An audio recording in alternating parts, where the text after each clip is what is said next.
clicked on this little video, it probably means you're quite interested in having a go at making your own sourdough starter and your own loaf of sourdough bread. So I'm going to take us through it step by step.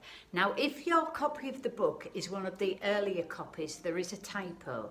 It tells you only need 125 mils of water for the starter, but you don't, you need 250 mils. So just go into your book and scribble it out. Now then, if you're thinking, well, maybe I won't make a loaf of sourdough bread that often, I know what you mean, but I tend to use a spoonful of sourdough starter in my ordinary bread making as well, just for extra flavour and extra rise. Anyway, let's get going. In a small bowl, I've got 125 grams of white flour. I'm adding in here 125 grams of wholemeal flour, and then all I'm going to do is mix in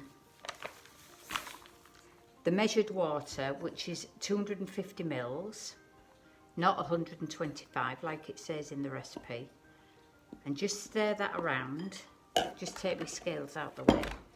And what I'm wanting is a thick paste, fairly thick mix. So you don't want any lumps of flour left in this. You want a sort of smooth paste like this. It's a thick dough, and then into that I'm just going to drop, so there we are, that's nice and thick, and then to that I'm just going to add about a quarter of a very small apple. I'm taking the skin off. This extra acidity will just help to get things going. So I've just got a few pieces of apple, and I'm going to bury those in there, and then I'll leave this in just at room temperature in my kitchen, and I'm going to cover it with a shower cap and leave that for 2 days. I put a shower cap on. You can put a plate on, but I put a shower cap on because then I can see what's happening. So after 1 day, there's some bubbles just starting to appear. Can you see? Still under the plastic shower cap, and it's just standing in the kitchen. For 2 days, can you see all the bubbles appearing on the surface of this starter, this baby starter? Here it is. It doesn't actually smell of anything at the moment. But what I'm going to do, I'm going to spoon out 4 spoonfuls, and I'm going to transfer it to a clean jar. So here's my clean jar. And this is going to be the new home for my sourdough starter, and take 4 spoonfuls. It's a bit stretchy. 1. As I say, I'm not using any of that apple, so if I pick any apple up, I shall throw that away. 2.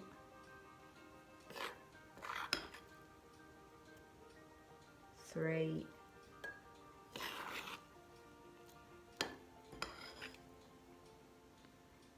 4. Then into this jar I'm going to add 3 tablespoons of flour,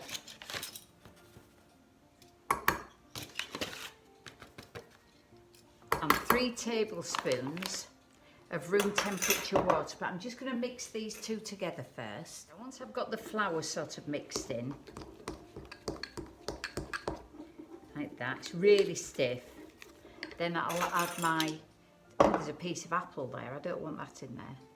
And then I'll add my 3 tablespoons of water. This is sort of room temperature water because we want some heat going on in there so that everything gets growing and bubbling.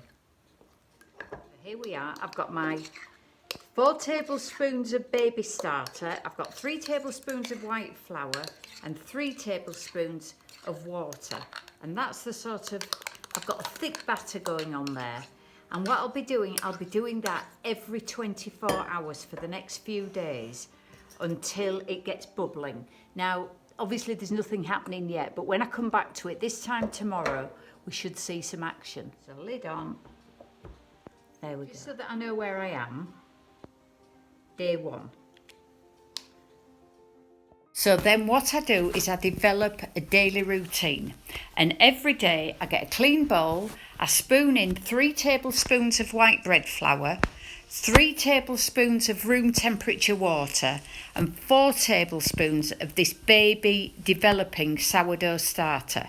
And then I discard the sourdough starter that isn't going to be used, wash out the jar, and then mix these new ingredients together, because what that's doing is feeding, this flour and water is feeding the new sourdough starter. And then I do that every day, marking the jar so that I know where I am. And by sort of day 4, day 5, you'll start to see that bubbles are appearing on the surface. And each day you get more bubbles and more action. And keep going. And then by day 6, day 7, day 8, you'll see a mass of bubbles. It starts to smell really pleasing. That's how I describe it. A nice pleasing smell. And then by day 8, then you're ready to start making your sourdough loaf of bread, because this starter now is quite active and it's good to go. Now that you've got an active live sourdough starter, all you need to do is keep it in the fridge, but remember to feed it once a week to keep it going. And by feeding it, I just mean 3 spoonfuls of flour, 3 tablespoons of water, 4 tablespoons of your starter, mix them together, transfer them into the jar and put it back in the fridge.